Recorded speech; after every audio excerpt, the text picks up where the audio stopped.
Hello, everybody. Welcome to a very special business karaoke episode. So today we don't have a guest. It's just you and I here to chat and get to know each other.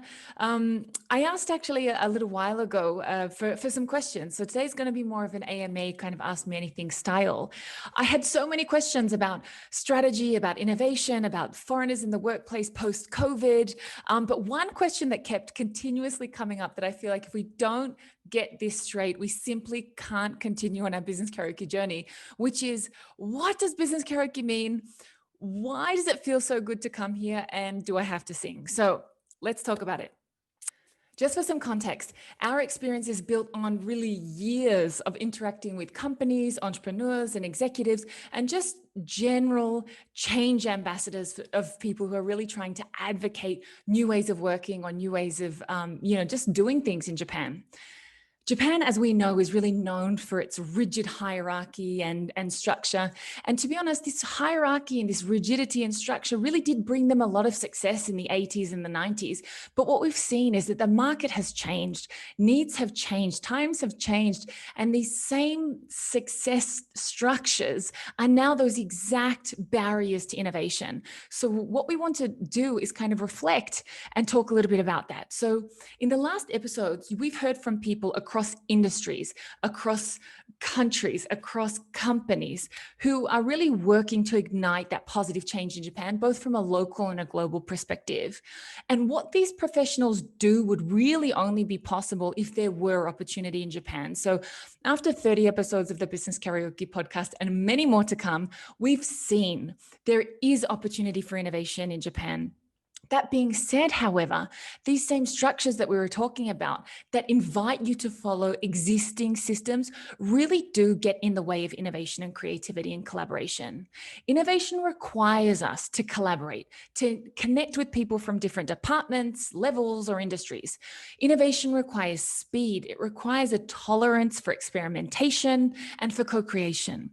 The mindset needs to be one of learning and openness rather than kind of being fear or judge. So if I have an idea, or if I'm looking for support within an organization and I go and I maybe remotely these days with COVID, I remotely knock on somebody's door and say, hey, I've got this idea.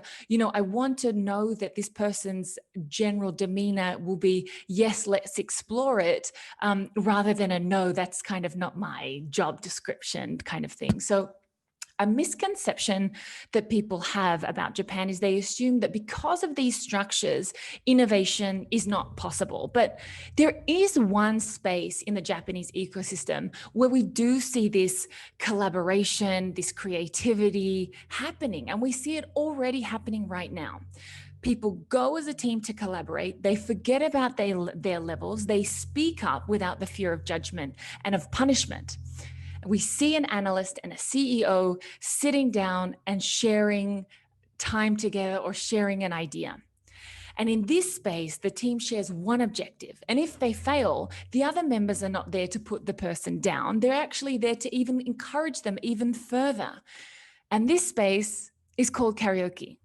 So why does karaoke provoke the psychological safety of a team where their office in Japan can't? So let's talk about it.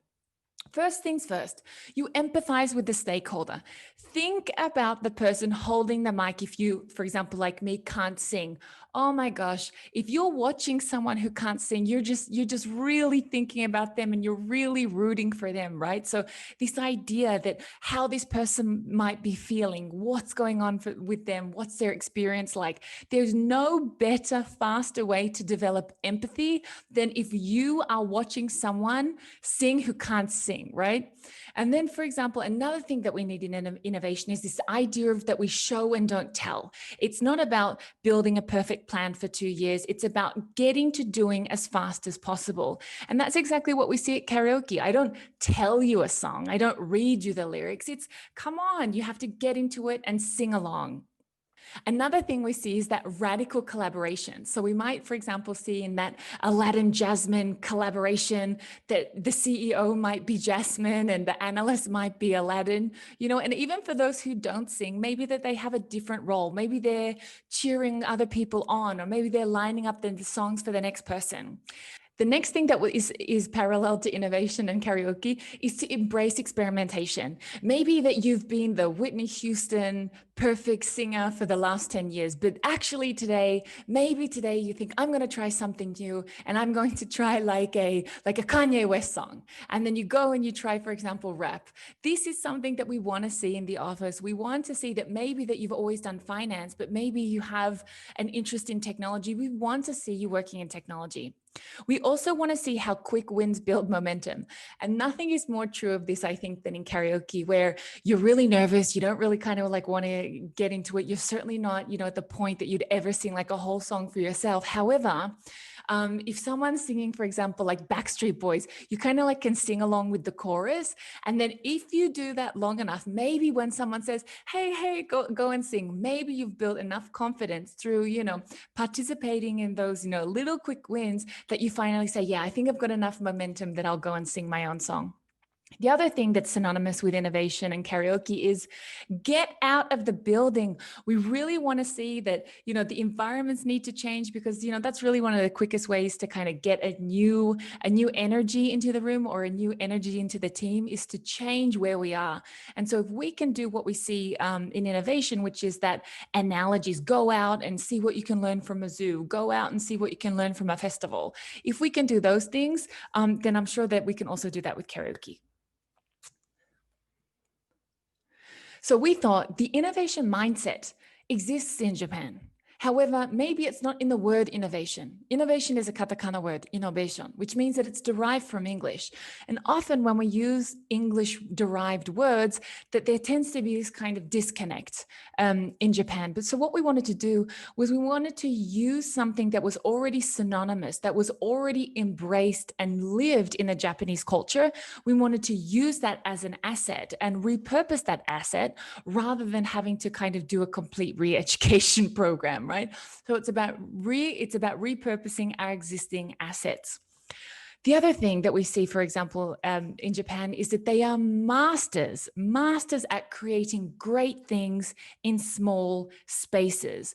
But they have to know that same excitement, that same potential of the karaoke box exists also at their offices. So that space where they can take a mic and they can boldly try and they can dare to do new things.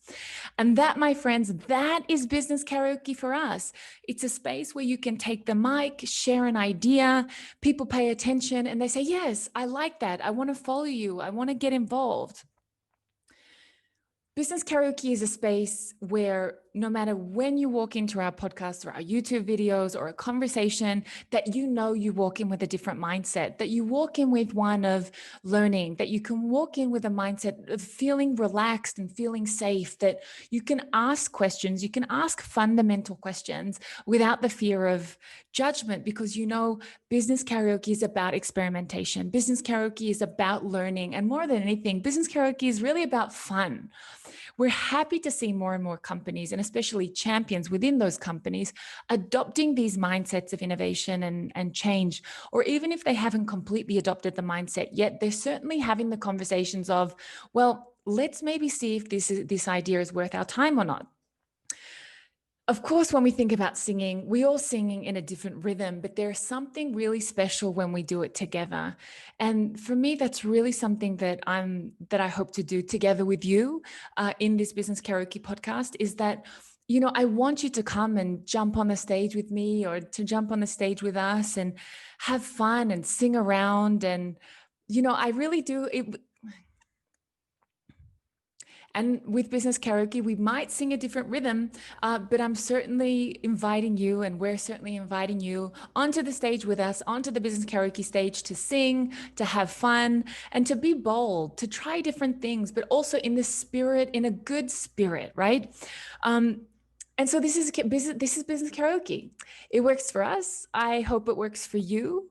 Then if I think about where we're going with Business Karaoke is that I encourage you really to join us on the stage. I really want to hear more from you. I want to see people sharing their own business karaoke moments. Maybe it's, for example, maybe even something that you can take to your company and say, okay, we're doing a business karaoke. Maybe it's an hour. And in that hour, you emulate the innovation that we see in a karaoke box.